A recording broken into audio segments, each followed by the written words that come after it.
Greetings. Welcome.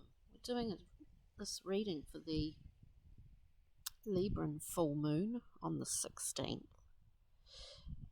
Collective reading, looking at general energies. I just thought it was such a great day to come out here to one of my favourite spots, well,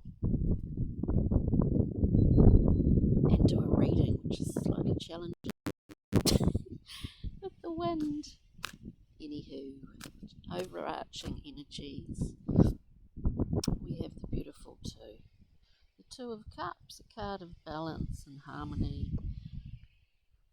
And reaching that point, it's probably one of the most harmonious cards in the deck. I always say that, but it is also about choice. We have a choice to encourage that balance in our lives, putting certain things aside often in order to be able to do that. Our position of choice is the Four of Wands. It's a place we call home. It's a place we feel comfortable in. Let's have a look at traits for ease over this full moon time. And I do see we get the moon. We get the beautiful moon.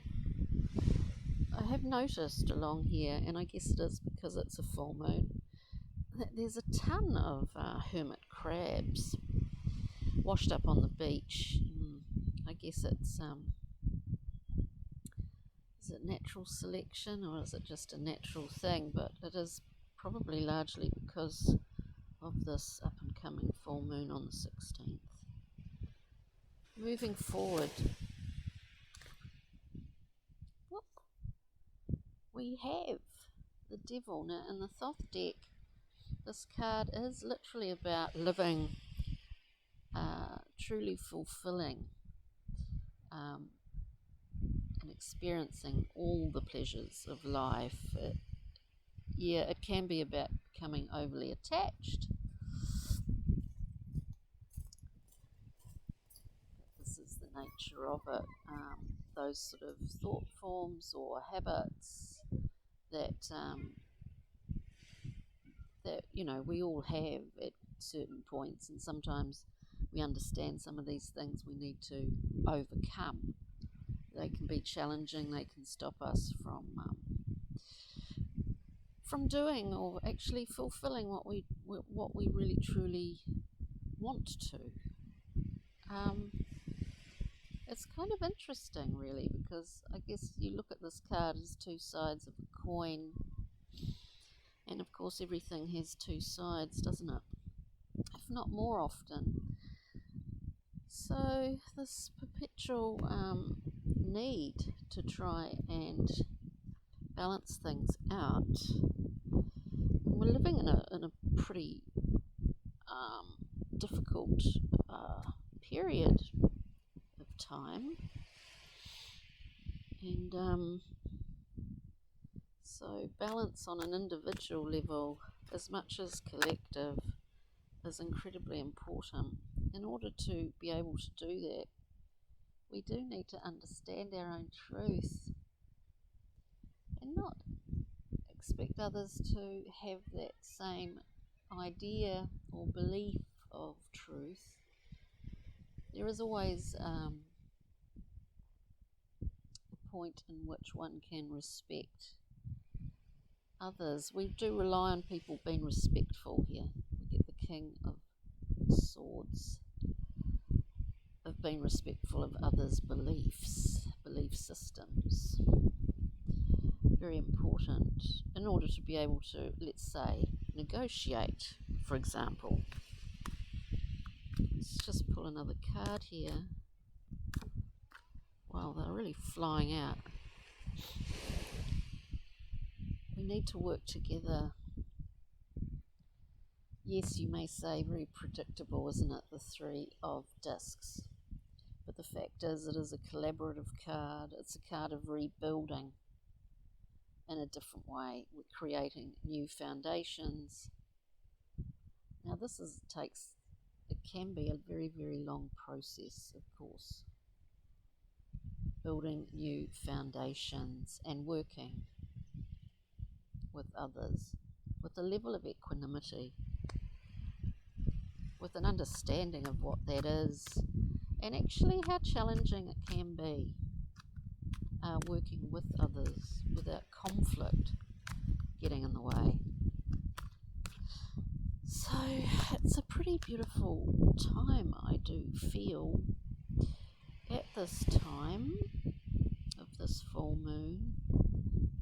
They do call it, don't they, I think, maybe not an Aotearoa, but they do call it the pink moon, because it is a time of when all those pink blossoms come out. That's pretty European though, isn't it?